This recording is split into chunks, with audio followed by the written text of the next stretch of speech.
Olá, meus amigos. Deus abençoe a vocês em nome do Senhor Jesus Cristo.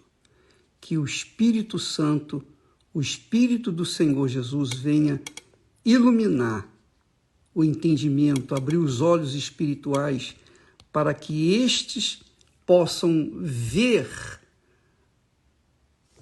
a glória de Deus nas suas próprias vidas. Veja só,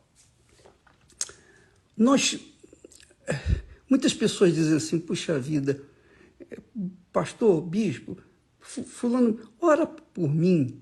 Aí a pessoa, o pastor, o bispo fala, tá bom, vou orar por você. Só que quando uma pessoa pede uma oração, não é pecado você pedir oração, e nem é pecado, muito menos você orar pelos outros. Mas vamos usar um pouquinho a inteligência e raciocinar direitinho. Olha só, quando alguém pede oração, é porque ela não crê na sua própria oração. E por que ela não crê na sua própria oração? Porque, com certeza, dentro dela existe uma voz dizendo assim, olha, você não merece. Você não merece. E porque você não merece, você então tem que pedir a alguém para ajudar você. Mas não é assim. Isso não é verdade. Essa voz maligna que diz que você não merece, não impede você de receber aquilo que você precisa. O que impede você de receber o que você precisa é a sua fé. Porque a partir do momento, mesmo você não merecendo, mas você fala com Deus, ó meu Pai, tem misericórdia de mim. Quando você se dirige ao Todo-Poderoso, em o nome do Senhor Jesus, você está esboçando uma fé sólida, uma fé consistente, uma fé real, verdadeira. É isso que nós aprendemos na Bíblia. A Bíblia fala que nós somos justificados, quer dizer, merecedores pela fé. Quando nós apresentamos fé, nós nos tornamos merecedores daquilo que nós queremos. Você sabia disso? Pois é, se você não sabia, fique sabendo e comece a praticar. Que você pode pedir, você tem que aprender a andar sozinha, sozinho. Você não pode ficar na dependência do fulano, beltrano, ora por mim, pelo amor de Deus, me ajude e tal. Você tem que ser inteligente e usar a sua própria fé. Porque se você não tem fé para falar com Deus, pedir a Ele o que você precisa, que não custa nada, não custa nada você se dirigir a um lugar solitário, você falar com Deus, isso é fácil. Se você não tem fé para isso, como é que você vai ter fé que alguém vai te ajudar com a sua oração? Entende o que eu estou falando? Então fale com Deus por si próprio, ande com as suas próprias pernas, minha amiga. Eu sei que na igreja, a igreja foi feita, não é para atrair as pessoas só para orar por elas. A igreja do Senhor Jesus foi criada para alimentar os fiéis. Alimentar os fiéis. Por exemplo, todas as manhãs nós estamos aqui trazendo uma palavra para alimentá-los, para instruí-los de acordo com a palavra de Deus. Então, veja, nós somos justificados pela fé, quer dizer, merecedores pela fé. E por causa dessa fé, nós temos paz com Deus. É claro, limpo, simples, fácil de entender. Temos paz com Deus. Por que nós temos paz com Deus? Por intermédio de nosso Senhor Jesus Cristo, por intermédio do Filho dele. Ele, Jesus, é o nosso mediador, o nosso intercessor. Então fale com Deus em nome de Jesus, pronto. Você vai satisfazer a vontade de Deus. Ele vai vir ao seu encontro, vai realizar os seus desejos. Porém, de acordo com a vontade dele. Não peça nada que seja de acordo apenas com a sua vontade, mas de acordo com a vontade dele. Então, o apóstolo Paulo, dirigido pelo Espírito Santo, ele diz assim: por intermédio de Jesus, nós temos entrada, nós entramos pela fé na presença de Deus e nos gloriamos, quer dizer, exultamos, ficamos satisfeitos, felizes. Por quê? Porque cremos que Deus vai atender às nossas necessidades. Jesus ensinou o Pai Nosso para que nós tenhamos atendidos às nossas necessidades, não os nossos desejos. O pai, a mãe, que tem, obviamente, consciência, não dá tudo o que o filho, a filha quer, mas aquilo que ele ou ela precisa, não é assim? Assim também é o nosso Pai eterno. Agora, uma coisa interessante, ele diz assim: não somente isto, quer dizer, não nos gloriamos na esperança, na confiança, na expectativa da glória de Deus em nossas vidas, mas também nos gloriamos, olha só, também nos gloriamos nas tribulações. Agora que entra o que da questão? Todos nós passamos por tribulações. Não há quem não passe por tribulação. Não é porque você é cheia do Espírito Santo que você não vai ter tribulação. De jeito nenhum. Muito pelo contrário. Quando a pessoa recebe o Espírito Santo, aí é que ela começa a entrar na tribulação. Jesus, quando foi batizado nas águas e depois imediatamente batizado com o Espírito Santo, quem o levou para o deserto, para a tribulação? Foi o próprio Espírito Santo. Então o Espírito Santo conduziu Jesus até o deserto para ser tentado, a tribulação. Ele foi levado à tribulação, mas ele já tinha sido preparado tribulação enorme para ele, mas ele começou lá no deserto. Por que as tribulações? Por que Deus nos deixa, nos permite e nos leva até as tribulações e aflições? Sabe por quê, amiga e amigo? Sabe por que você está passando por tribulações, que nós passamos por tribulações? Para que nós venhamos aprender,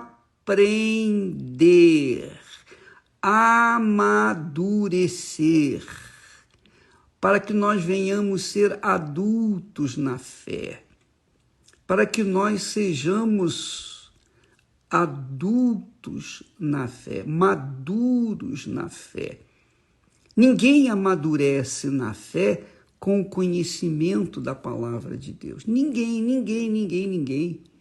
De jeito nenhum.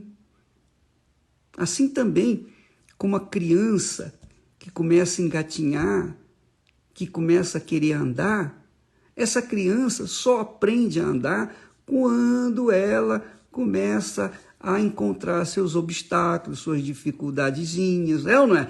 Ela se levanta, cai outra vez, se levanta, cai outra vez. E aquilo ali é o que faz ela desenvolver sua capacidade, seu raciocínio, sua experiência. A tribulação não é para o nosso mal. As tribulações não são para o nosso mal. As tribulações são para o nosso bem, para que nós venhamos ser maduros, maturos, para que nós venhamos crescer na fé. porque só e somente nas tribulações que nós aprendemos, crescemos, amadurecemos na fé. Então, não fique a lamentar as suas tribulações, as suas lutas, nada disso. Então, muitas pessoas chegam a um ponto que não resistem e acabam se entregando e ouvindo a voz do diabo e se matando. Por quê? Porque o sofrimento, a tribulação que ela está passando é muito forte, intensa, e ela dá mais ouvido à voz da dúvida do que à voz da fé. Ela despreza a voz da fé, consequentemente, adere, abraça a voz da dúvida e então se mata. Eu sei que tribulações não são fáceis, mas uma coisa é certa. A Bíblia fala que Deus não nos permite ser tentados além das nossas forças. Da mesma forma que Ele não permite que nós sejamos atribulados além do que nós podemos suportar. Deus não permite isso, porque Ele não é malvado, Ele é bom. Então, as tribulações que Ele permite que nós passemos, os desertos que Ele permite que nós passemos, são para o nosso bem, para o nosso crescimento, para a nossa maturidade. Você teria coragem de entregar, por exemplo, você que é uma mulher vivida, experimentada, você teria coragem de se casar com um garoto inexperiente, um menino até bonito, atraente, corpo sarado, mas a cabeça pequenininha, pequenininha. Você teria coragem de se casar com uma pessoa dessa?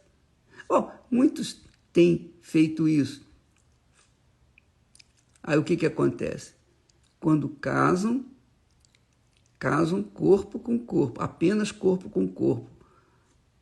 Talvez alma com alma, mas espírito com espírito jamais.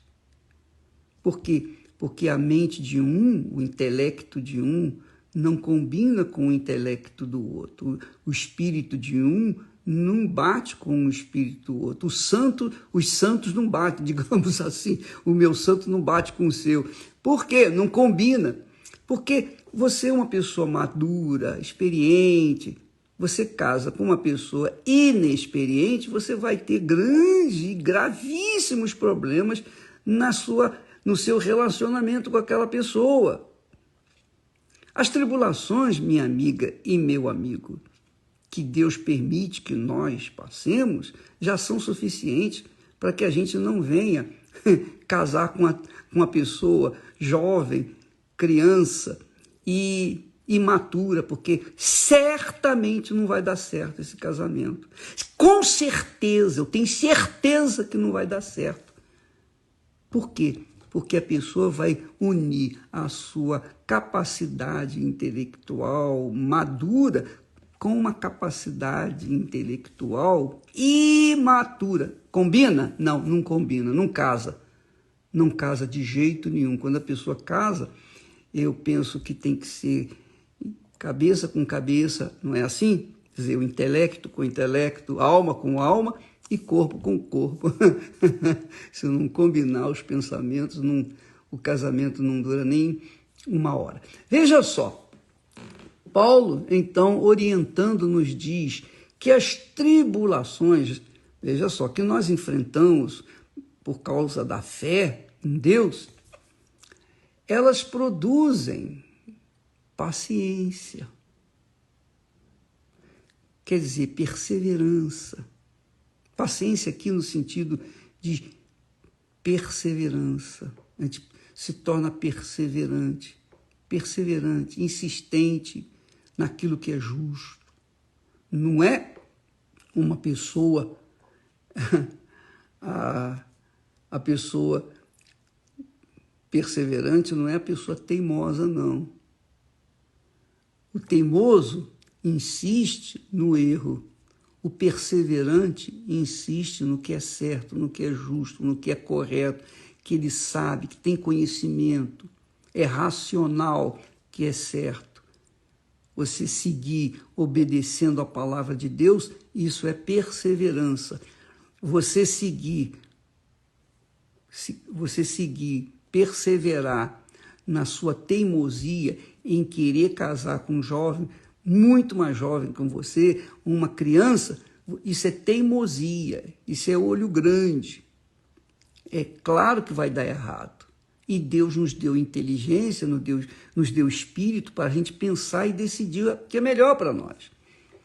Então, uma coisa é a perseverança e outra coisa é a teimosia. Pense bem no que você escolhe. Então, ele diz que a fé produz, olha só, a fé produz, ou a tribulação, a fé nos leva a tribulações que produzem paciência, quer dizer, perseverança. E a perseverança produz o quê? Experiência. Experiência. Uma coisa é você consultar com um médico experiente, uma pessoa vivida, uma pessoa que passou por tribulações, uma pessoa que sabe compreender a dor daqueles que vêm atrás. Agora, outra coisa é você casar com uma criatura inexperiente. Então, a paciência, quer dizer, a perseverança, produz experiência. E a experiência produz esperança. Você fica naquela esperança, a esperança da fé. Você tem certeza que vai acontecer. E a esperança não traz confusão. A esperança faz com que o Espírito Santo venha nos usar como instrumentos da sua vontade. Amanhã nós falaremos mais a esse respeito. Então, não se entregue às tribulações, não se entregue aos seus desertos, não fique esperando pelos outros, não fique contando com as orações de fulano, beltrano, cicrano. Não me custa nada orar por você. O que custa é você acreditar também na minha oração. Porque se você não crê na sua própria oração, como é que você vai crer na minha? É só isso. Pense bem. Minha amiga, meu amigo, vamos orar uns pelos outros, conforme diz a Bíblia, mas não vamos ser indolentes, preguiçosos, e ficar esperando só pelos outros, tá bom? Deus abençoe a todos e até amanhã em nome do Senhor Jesus. Graças a Deus.